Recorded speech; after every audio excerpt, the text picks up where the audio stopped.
Welcome to the One Year Bible, February 7. The Old Testament reading, Exodus chapter 26, verse 1 through chapter 27, verse 21. Make the tabernacle from 10 curtains of finely woven linen. Decorate the curtains with blue, purple, and scarlet thread, and with skillfully embroidered cherubim. These 10 curtains must all be exactly the same size, 42 feet long and 6 feet wide.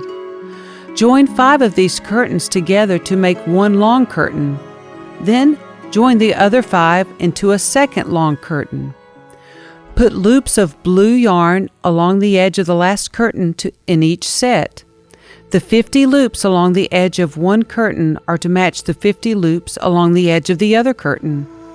Then make 50 gold clasps and fasten the long curtains together with the clasps. In this way, the tabernacle will be made of one continuous piece. Make 11 curtains of goat hair cloth to serve as a tent covering for the tabernacle. These 11 curtains must all be exactly the same size, 45 feet long and 6 feet wide. Join 5 of these curtains together to make one long curtain, and join the other 6 into a second long curtain. Allow 3 feet of material from the second set of curtains to hang over the front of the sacred tent. Make 50 loops for one edge of each large curtain. Then make 50 bronze clasps and fasten the loops of the long curtains with the clasps.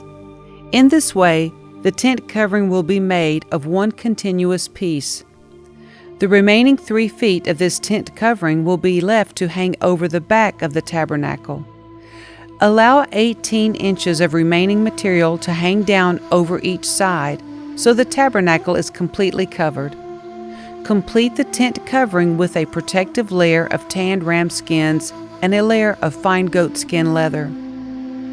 For the framework of the tabernacle, construct frames of acacia wood. Each frame must be 15 feet high and 27 inches wide, with 2 pegs under each frame. Make all the frames identical. Make 20 of these frames to support the curtains on the south side of the tabernacle. Also make 40 silver bases, 2 bases under each frame, with the pegs fitting securely into the bases. For the north side of the tabernacle, make another 20 frames, with their 40 silver bases, 2 bases under each frame. Make 6 frames for the rear, the west side of the tabernacle, along with 2 additional frames to reinforce the rear corners of the tabernacle.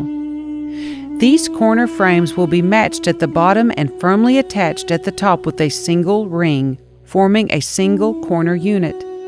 Make both of these corner units the same way, so there will be 8 frames at the rear of the tabernacle set in 16 silver bases, 2 bases under each frame.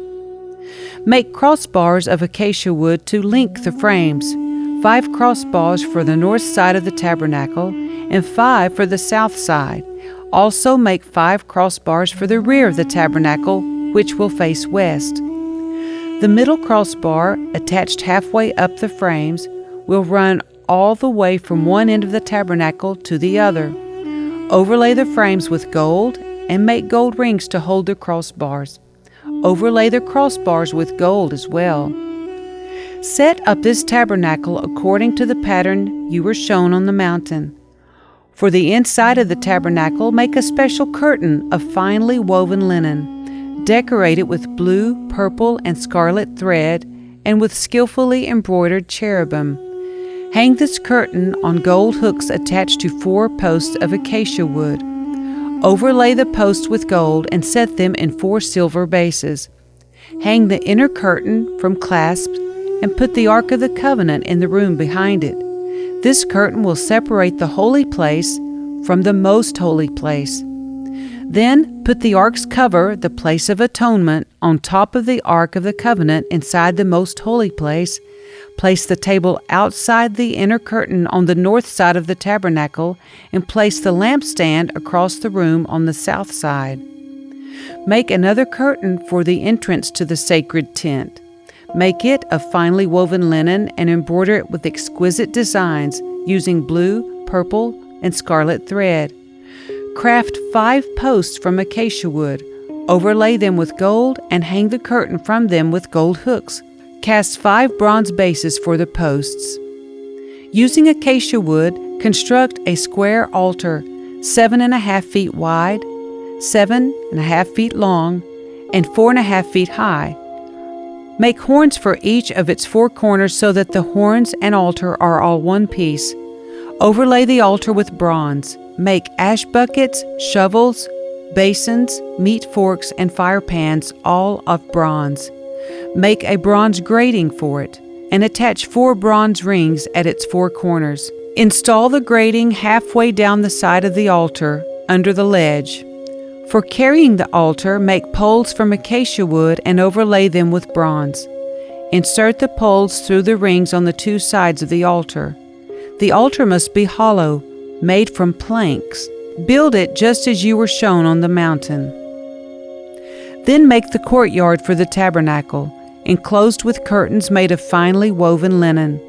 On the south side, make the curtains 150 feet long. They will be held up by 20 posts set securely in 20 bronze bases. Hang the curtains with silver hooks and rings. Make the curtains the same on the north side, 150 feet of curtains held up by 20 posts set securely in bronze bases. Hang the curtains with silver hooks and rings.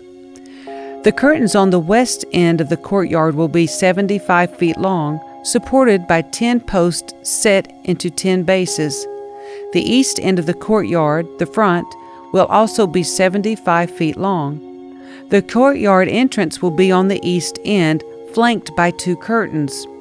The curtain on the right side will be 22.5 feet long, supported by 3 posts set into 3 bases. The curtain on the left side will also be 22.5 feet long, supported by 3 posts set into 3 bases. For the entrance to the courtyard, make a curtain that is 30 feet long. Make it from finely woven linen and decorate it with beautiful embroidery in blue, purple, and scarlet thread.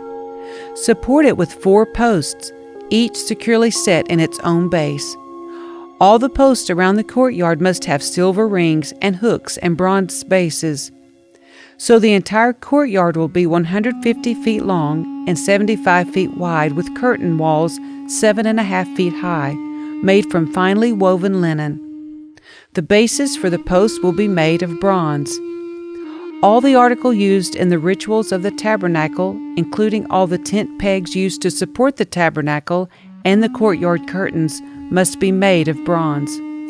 Command the people of Israel to bring you pure oil of pressed olives for the light, to keep the lamps burning continually. The lampstand will stand in the tabernacle, in front of the inner curtain that shields the Ark of the Covenant. Aaron and his sons must keep the lamps burning in the Lord's presence all night. This is a permanent law for the people of Israel, and it must be observed from generation to generation.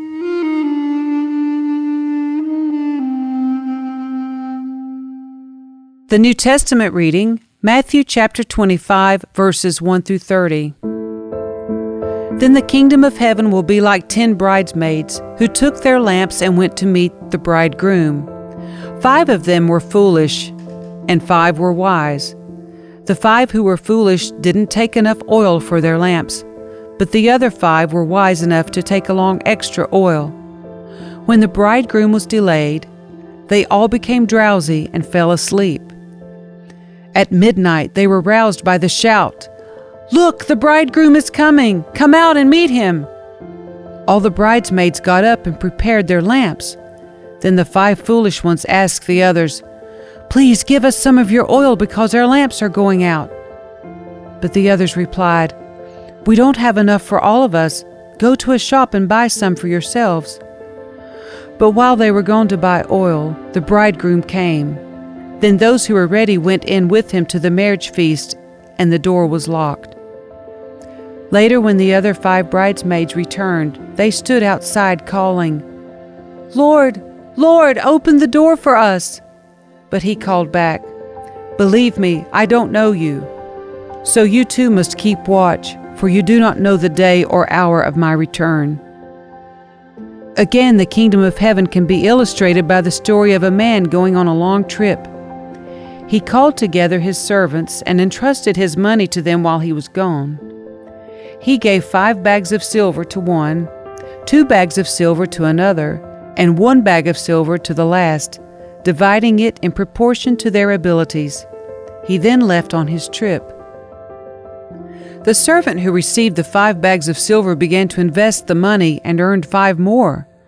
The servant with 2 bags of silver also went to work and earned 2 more. But the servant who received the 1 bag of silver dug a hole in the ground and hid the master's money. After a long time, their master returned from his trip and called them to give an account of how they had used his money. The servant to whom he had entrusted the 5 bags of silver came forward with 5 more and said, "Master, you gave me 5 bags of silver to invest, and I have earned 5 more."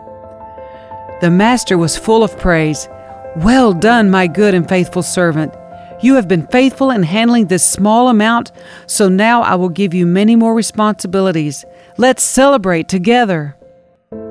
The servant who had received the 2 bags of silver came forward and said, "Master, you gave me 2 bags of silver to invest, and I have earned 2 more." The master said, "Well done, my good and faithful servant.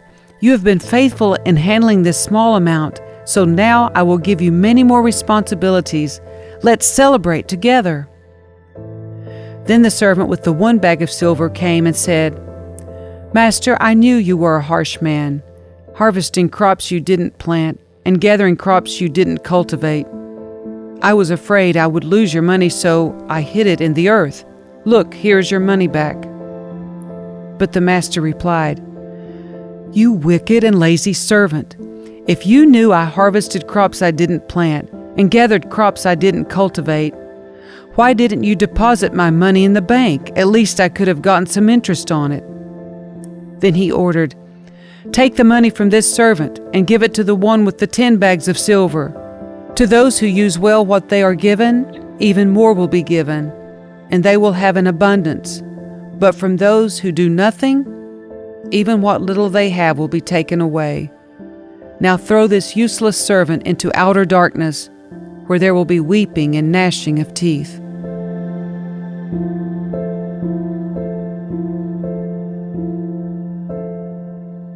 Psalm 31, verses 1 through 8.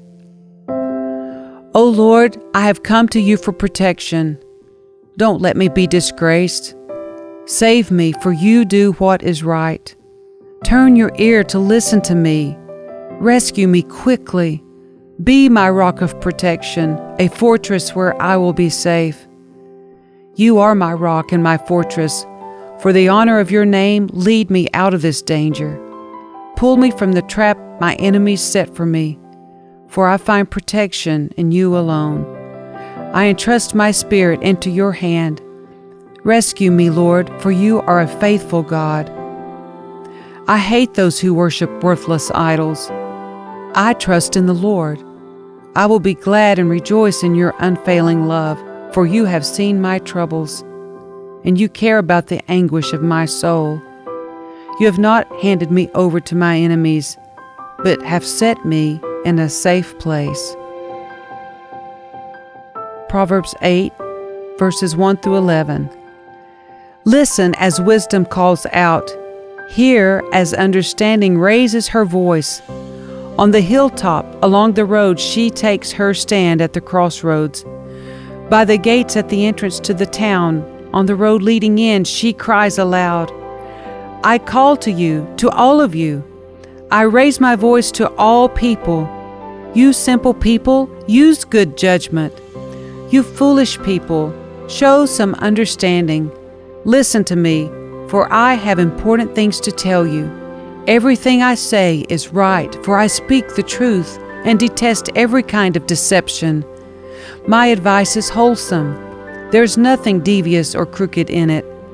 My words are plain to anyone with understanding, clear to those with knowledge. Choose my instruction rather than silver, and knowledge rather than pure gold. For wisdom is far more valuable than rubies. Nothing you desire can compare with it.